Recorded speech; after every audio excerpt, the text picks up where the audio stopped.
अब आगे करते हैं शुरू। आयुर्वेद लक्षण, the definition of Ayurveda. Ayurveda लक्षण, whenever there is lakshan word, that is definition. Okay, now the word Ayurveda is from two words, Ayu and Ved. Ayu, as already described, suggests the lifespan. इसके आगे वाला वीडियो मैं description and I button में दे दूंगा, हम देख लेना। Described suggests the lifespan, and Veda, in the Veda, formed from the root. Okay, Veda formed from the root vidom, with ज्ञाने, with ज्ञाने, वहां से इसका वेद, वेद मतलब the root word with ज्ञाने। The Ayurveda, the word Ayurveda is formed of two words, Ayu and Ved. Ayu, as already described, suggests the lifespan, and the Ved means the knowledge, with Gyan, Gyani, with Gyani, so means the knowledge. Ayurveda therefore means knowledge of lifespan. ठीक है, आगे देखते हैं Sushruta opinion. अभी नहीं देखते, चरक का opinion देखेंगे, आचार्य चरक का ओपिनियन देखेंगे, आचार्य सुश्रुत का भी ओपिनियन नहीं देखते। The Ayu is knowledged in Ayurveda or Ayurveda in the means of attaining the Ayu by following its principle. मतलब क्या है, आयुर्वेद में हम ये सीखते हैं कि कैसे हमारी आयु को हम बढ़ा सकते हैं, सुखायु को बढ़ा सकते हैं, और कि क्या क्या चीजों को हमें फॉलो करना होता है एंड कैसे क्या होता है। तो आचार्य चरक का ये श्लोक है, हिता हितं सुखं दुःखं आयुस्तस्य हिता अहितं, हितो अहितं सुखं दुःखं आयुस्तस्य दुःखं आयुस्तस्य हितो अहितं, मानं च तच्च यत्रोक्तम् आयुर्वेद स उच्यते। चरक संहिता सूत्रस्थान चैप्टर 1/41। यहाँ पे चार प्रकार के आयु के बारे में बोला गया है, हितो और हितो। मैंने पिछले वीडियो में भी कहा था, जब टाइप्स ऑफ आयु था, आई बटन में है, अब देख लीजिएगा। हितो और हितम, सुखम दुखम, ये चार प्रकार के आयुष है।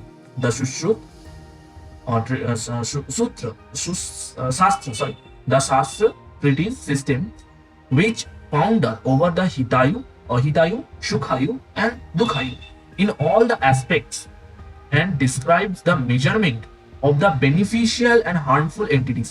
दो बार यहाँ पे हितो अहितो का वर्णन है, यहाँ पे भी एक बार हितो हितम, हितो अहितम। ये जो फर्स्ट लाइन है, ये है एक इंडिविजुअल का आई, और ये है उसका aspects, overall aspects, harmful entities. For the four varieties of Ayu is the Ayurveda, the beneficial and harmful entities. Okay, for these four varieties of Ayu is the Ayurveda. These imply that Ayurveda is the collection of knowledge of beneficial and non-beneficial entities with their measurement for the maintenance of life. Thus, Ayurveda is a complete system of maintaining the health as well as the treatment of the diseased, which is the object of Ayurveda, as pointed out by these seers. Next श्लोक, ये बहुत important है।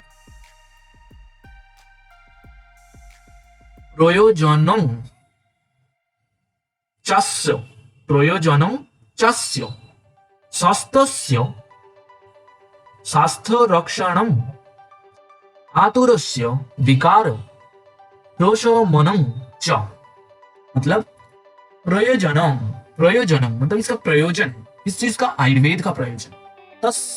चस्य, okay, स्वास्थ्य रक्षणम, स्वास्थ्य की रक्षण, maintaining the health as well as the treatment. Okay, स्वास्थ्य रक्षणम आतुरस्य, आतुर मीन्स द डिजीज्ड पर्सन, आतुरस्य विकार प्रशमनं च, and treatment of the disease, treatment of the diseased, which is the object of Ayurveda. ठीक है, तो यही है आयुर्वेद। अब आगे देखते हैं। Introduction to the basic principles, मौलिक सिद्धांतों of Ayurveda and their significance.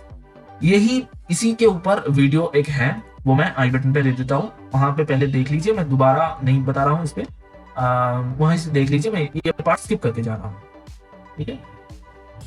Okay, यही इसी के साथ ये चैप्टर खत्म होता है, इससे भी यही इस चैप्टर में पार्ट है, तो ये चैप्टर यही खत्म होता है। कि बेसिक प्रिंसिपल है वो सारे इसमें कवर्ड है। इसके बाद जो चैप्टर है वो चैप्टर से हम शुरू करेंगे, नेक्स्ट चैप्टर आगे वाले वीडियो में आएगा। Thank you so much for watching my video, thank you and support me, thanks lot. Okay, good bye, Tata.